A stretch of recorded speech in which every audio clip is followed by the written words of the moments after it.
Okay, so for the face-to-face and the online class, I just wanted to make a few announcements at the start of things. First of all, for the online class, I've been giving people notes for just writing up what we do in the face-to-face every day. But the announcement that I actually wanted to make, I'm very happy to announce this, is it looks almost 100% official. I will be teaching at Mary Baldwin University next semester. So I'm very happy about that. It looks like it's all been kind of confirmed and worked out. And I just wanted to share with everybody here and in the online kind of what that's going to look like. How many people in the face-to-face class need to take sensation and perception next semester? So sensation and perception, as well as learning and memory. Does anybody need to take that? Sensation and perception and learning and memory will both be offered as hybrids.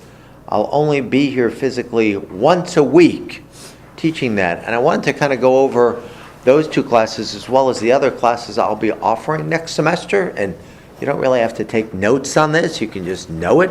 The class then, go ahead. What day of the week is going to be here? Tuesday. Chances are it's going to be the Tuesday. It's going to be listed as a Tuesday-Thursday proposition. But I think the probability that it'll be once a week on Tuesday will be the way of it. So the idea of the class is right now, I've been teaching online for Mary Baldwin. Has anybody ever taken one of my online classes from, I don't think anybody in the class has. What I usually do, like right now I'm teaching physiological psychology online. And in that class what we basically do is we have a discussion board for a week where people say things and I put questions out and we discuss and debate and you get points for doing that. And then after that, I actually record some acoustic lectures. They're not an hour and a half because when it's an online class, you can kind of get more to the point, go over things. There's some follow-up assignments to do. And there are no tests in the online class. And so the health psychology class that I'll teach online will follow that model. Now, you know, guys, I think the people in the face-to-face class, you guys know enough about what is health psychology, what do we do in health psychology? My research field is in particular what, which won't be the focus of the whole thing, obviously. Asthma self-management. It's all going to be about health behavior change. Health psychology is about health behavior change, how stress affects your health. If you're interested in going into a career of kind of health sciences for your master's or doctoral work, if you decide to go on for that, this would be a good class for you. This class will be offered online and it'll follow that usual format. That will not be a hybrid class. That will be a class that I'll have discussion board questions posted about health behavior change, about stress and anxiety and, you know, those types of things, models of health behavior change and other issues related to that. And you'll post those discussion boards for a week. Then after that, I'll record acoustic lectures that'll be turned into YouTubes. And you'll have basically 2 weeks to type up a summary of what I share and also have a couple of extra assignments to do. So there'll be no tests in the online health psychology class. So if you're interested in taking that, that's what I do. So I'd love to have people in the face-to-face and in the online class. If you guys are interested and you know other people interested, that will be offered as a strictly online situation. The second two classes, I'm actually going to be teaching, well, everybody here has already taken. You guys work or know any freshmen taking classes here at Mary Baldwin? I'm also going to be teaching the online intro psychology course, so that's probably not pertinent here. But if you know people who need that who are freshmen, the idea is it's online again, no tests in that class. We're going to do a couple of labs, collect some data, and discussion boards and summaries and so forth. So those are the two classes that might be a primary concern to the people in here. Sensation and perception is a required class for the major. Some of you will be taking that. I've been teaching that online for a while, and for me, what's kind of complicated about this equation is my constructivist teaching style and the idea of doing tests. I've decided that it would be a best practice actually for the sensation and perception and for the learning and memory, there will be no tests in those classes.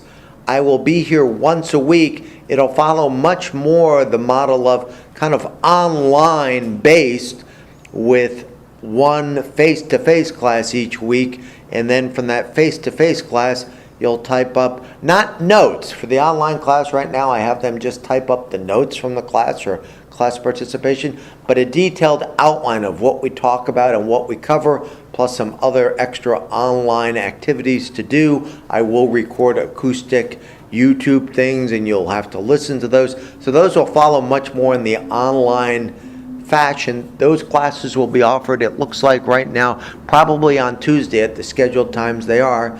I may be doing some work at Murphy Deming as well, but psychology has come in, arts and sciences has come in, and so that's the plan of action for next semester. Do you guys have any comments or questions about those? So in each of these classes, this class, since it does meet twice a week, I decided once every couple of weeks to have an exam. That will not happen with any of my classes next semester. It'll be summary, and then you might have a chance to send me one draft of what you're working on. There'll be some extra questions that will be included, but it'll be show me what you know. I'll tie those things to the learning objectives.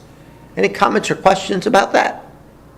So those are the administrative announcements. I'd love to see you guys if you know others who are interested in these things, especially the health psychology. I love teaching that. I did it online last summer. It was supposed to be offered in the fall here, but because of the departure of Kim Craig and the situation as it unfolded here, we decided to take that one off the books. So that'll be offered next semester. Okay, so much for that. I guess that's announcement number one. So back to this particular class. Let's talk about your activities today. Actually, before we get to that, just go over the syllabus situation. So for this class, due on, do I have the right date there? There'll be no test. The annotated bibliography is due on Tuesday. There'll be no class on that Tuesday. I think, what did I put a deadline on it of like 4 or 8 o'clock or something? I'm not sure. I'll double check. Usually for you guys it's a little later, I think. So we'll try to make, actually I can look at that. Anyway, the idea is that will be your annotated bibliography, and what you should then, in Module 6, you'll basically be, there'll be no final test there. You're going to turn your annotated bibliography into a final research proposal. So we will meet for class on the 16th. On the 21st, what day is Thanksgiving? Is it the 23rd? Thanksgiving, yeah, it's the 23rd. There'll be no face-to-face class on the 21st. So we will not have class. I will record an acoustic lecture for you there that you can listen to and probably take some notes. So there'll be no face-to-face. And then on the 28th and 30th, it'll be basically what we're doing here, meeting and talking about the ideas you have, turning them into proposals. For the online class, I would ask for the online class, send me drafts of what you've got. I haven't really gotten too much from the online class, but send me what you've got. If you have questions about things, I'll be happy to answer those, and that'll be kind of the nature of that situation. Finally, what I wanted to go over was the annotated bibliography. How many citations do you need to have?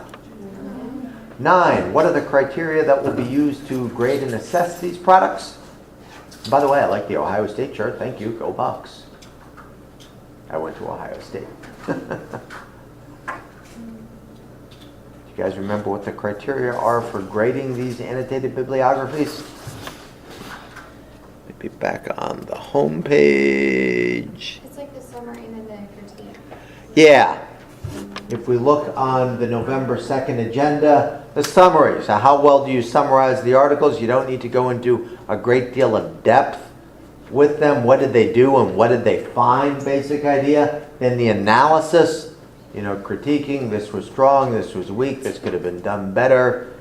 strengths and weaknesses, and then grammar and style, following the APA way, and then finally, final summary of articles to proposed projects.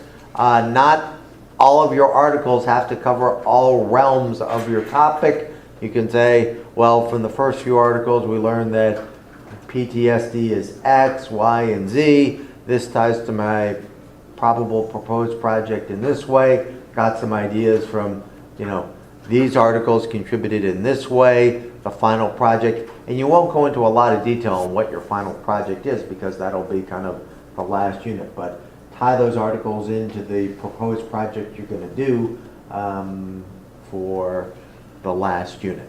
Any comments or questions about that?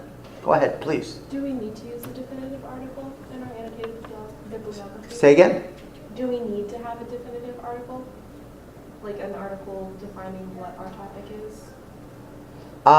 Like for me, would I need an article on what is anorexia nervosa or something? No, I think for certain situations, say again? Couldn't you just use the DSM as a reference for that? You could, but for something like anorexia nervosa, you can assume that I would know that. For certain other situations, as I discussed with people individually, Sam, what is your topic again? Gender dysphoria. Gender dysphoria. For something like that, it would be useful to have an article that defines what that disorder is.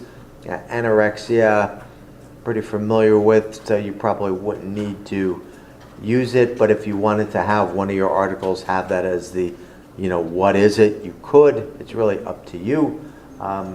So, yeah, just looking for 9 articles. We went over the citation style. And then the other thing we went over, I believe, kind of the idea behind it. I used my asthma example as the nature of it. So here's what this article did. Tell me at the start whether or not it's a research article. I would like a lot of your articles to be research. The first article here was not, so you'd say this article was not a research article, but basically defined the differences between self-management, patient-centered, and self-management traditionally based.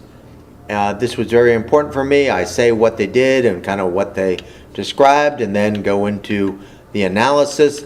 Article number 2 was a research article. The researchers compared this versus that. This fits in with kind of the traditional model. They found that there was nothing here. And then at the end, the idea is, final summary and relationship. The definition provided by Bodenheimer et al. Following APA guidelines provides an excellent framework. And then you basically talk about the articles and you can summarize them. And the present proposal, maybe a paragraph or 2 on that, will be designed in a manner in which a patient-centered, multiple-week, small group approach will be conducted to optimize outcomes. The teaching methods will utilize evidence-based constructivist methods. The more the merrier on this part, because if you actually have more on this, what will this make easier?